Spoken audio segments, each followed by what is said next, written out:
If you'd like to read along, visit shahnamequest.substack.com for transcripts, illustrations, and bonus content. Picking up where we last left off, Jamshid is still the king of Iran, but his fall from grace and the removal of his divine fad has illegitimized Jamshid in the eyes of the Iranian people.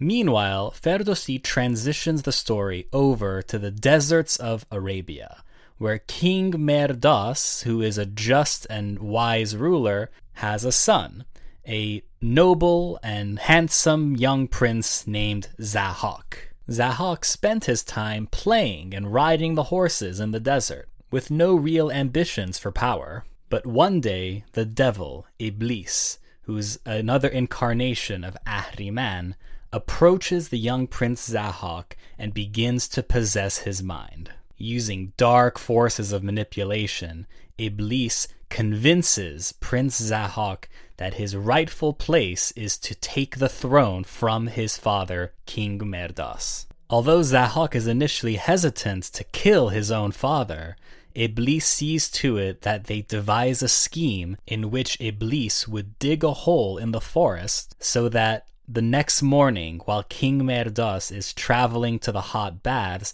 he would fall into the hole and die. There's a famous illustration in the Shahnameh of Shah Tahmasp, which perfectly visualizes exactly this scene, of Iblis disguised as an old man, hiding behind a tree, and in the center of the painting, the young Prince Zahhak watches as his old father, King Merdas, falls into the pit, breaks his back, and dies.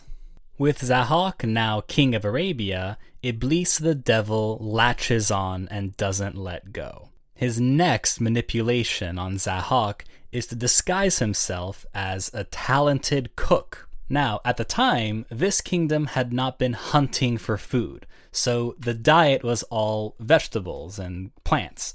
So the devil, Iblis, brought to Zahhak's palate blood and meat for the first time. And so this new meal completely dazzled and seduced Zahhak into keeping the chef close by. And meal after meal of veal and pheasant and lamb and chicken. The Zahhak became more and more just delighted by this chef's brilliant ability, and one day says that he will reward the chef for all of his efforts by granting him any wish of his choosing. And now we arrive at one of the most consequential moments in the early Shahnameh. The devil, Iblis, in disguise as a chef, says that the one wish he has is to kiss King Zahhak's shoulders. Zahhak is of course taken aback, but he grants permission, and so the chef approaches the throne and kisses King Zahhak's shoulders. And a moment later, something horrifying happens. 2 giant black snakes shoot out of King Zahhak's shoulders from the exact spots the devil had kissed. Zahhak writhes in pain as the entire kingdom panics, with everybody scrambling, trying any way to get the snakes' heads off, chopping them off, but they keep growing back. Nothing works. But then in comes the devil Iblis one more time in a third disguise, this time as a doctor. And his wisdom to King Zahhak is to let the snakes live, but ease the pain by feeding the snakes what they crave, which is human brains.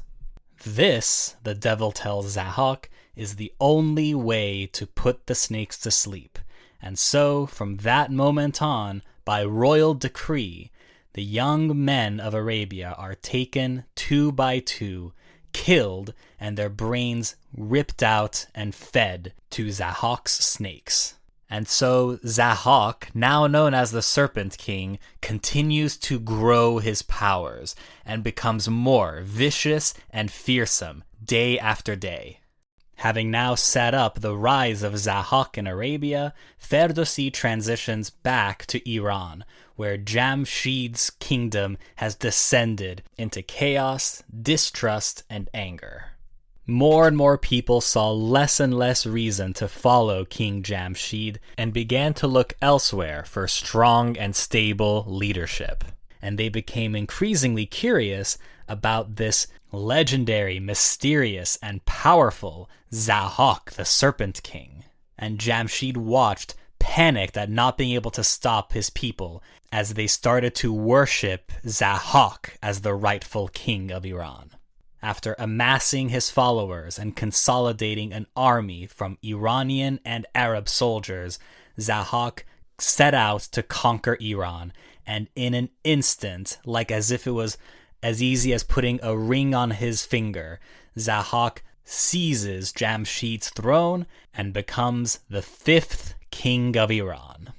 Jamshid, meanwhile, doesn't die immediately, but instead flees and goes into hiding for 100 years. But he can't escape, and Zahhak eventually finds Jamshid and executes him by having him sawn in half lengthwise. And with that, Ferdowsi concludes the story of Jamshid as a cautionary tale against the perils of pride. For 1,000 years after, Zahhak would remain on the Iranian throne, and every night 2 young men would be taken and killed and fed to the snakes. And so this era is defined by despair, darkness, and death, with no end or hope in sight anywhere. The next few episodes all take place under Zahhak's reign.